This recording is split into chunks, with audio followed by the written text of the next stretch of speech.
السلام علیکم ورحمۃ اللہ وبرکاتہ۔ اللہم صلی علی محمد وعلی آل محمد صلی اللہ علیہ وآلہ وسلم۔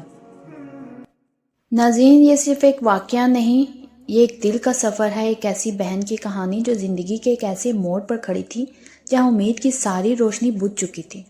ان کے لفظوں میں جو لرزش تھی وہ دکھ بھی تھا، اور وہ دعا بھی جو برسوں سے ان کی زبان پر رکی ہوئی تھی۔ وہ کہتی تھی، میری زندگی کا سب سے بڑا خواب بس میری اولاد تھی، لیکن وہی خواب میرے نصیب سے جیسے دور کسی جنگل میں گم ہو گیا تھا، اور یہ وہ مقام تھا جہاں میں نے پہلی بار محسوس کیا کہ کچھ لوگوں کا درد لفظوں سے زیادہ باریک ہوتا ہے۔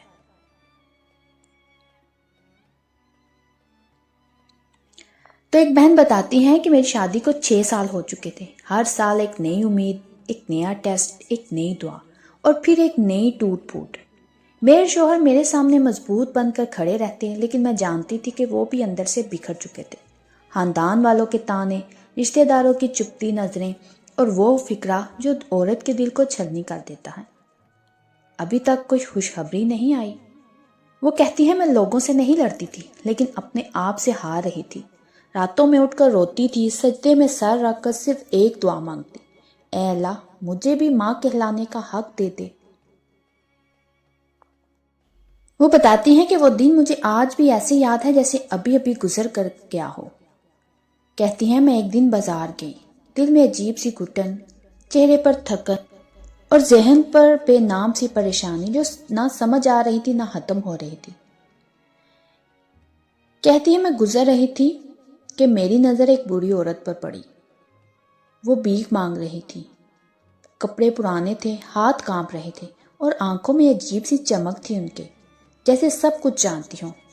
میں آگے نکلی ہی تھی کہ وہ دھیمی سی آواز میں بولی کہ بیٹی، اللہ کے نام پر کچھ دے دو، اللہ تمہیں رنگ لگائے گا۔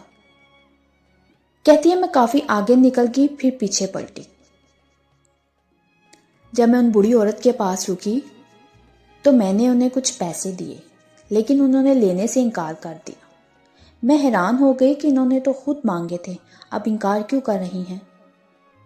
تو میں نے انہیں کہا کہ اماں جی آپ لے لو، رکھ لو، آپ نے مجھے دعا دی ہے جس کی مجھے ضرورت ہے، تو آپ یہ رکھ لو۔ تو میں نے انہیں دوبارہ پیسے دیے تو انہوں نے میرا ہاتھ پیچھے دھکیل دیا، نرمی سے مگر پورے یقین کے ساتھ۔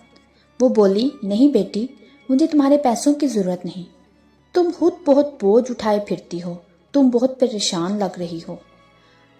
ان کے یہ الفاظ سن کر میں جیسے تھم گئی۔ میں نے حیران ہو کر پوچھا، آپ کو کیسے پتا؟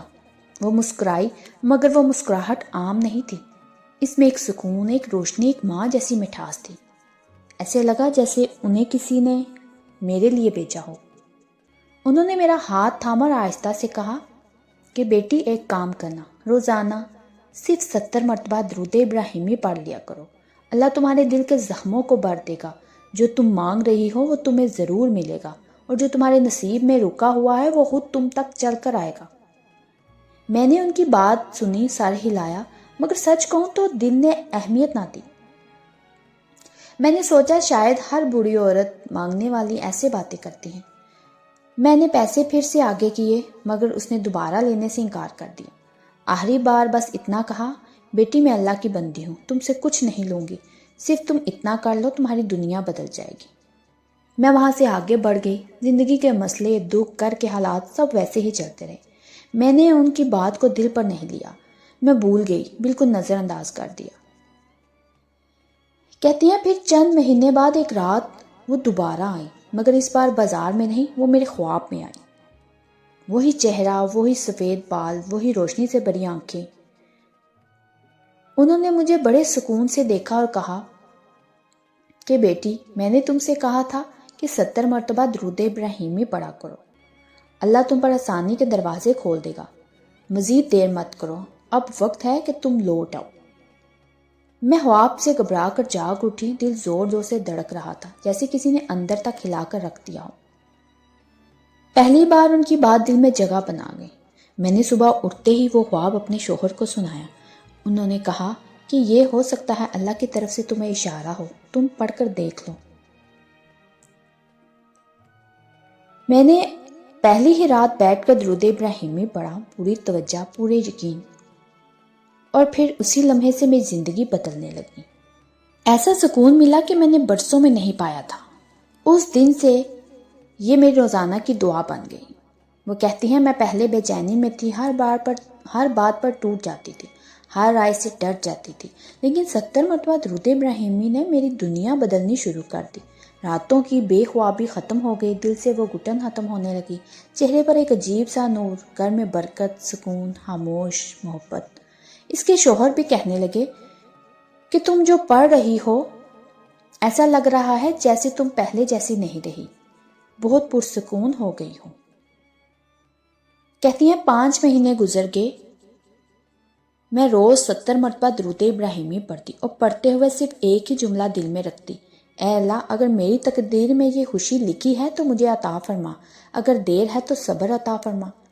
پھر ایک دن نماز کے فوراً بعد جب انہوں نے ہاتھ اٹھائے تو رو رو کر صرف اتنا کہا، اے اللہ بس ایک ہی بار میری جولی بھر دے، میرے گھر میں بھی بچوں کی ہنسی گونجے۔ اور وہ کہتی ہیں اس دن دل میں عجیب سا یقین آ گیا۔ 2 ہفتے بعد انہیں معمولی سی کمزوری محسوس ہوئی، انہوں نے ٹیسٹ کروایا اور جب رپورٹ سامنے آئی وہ رونے لگی، ہاتھ کانپنے لگے، سانس پھول گئی۔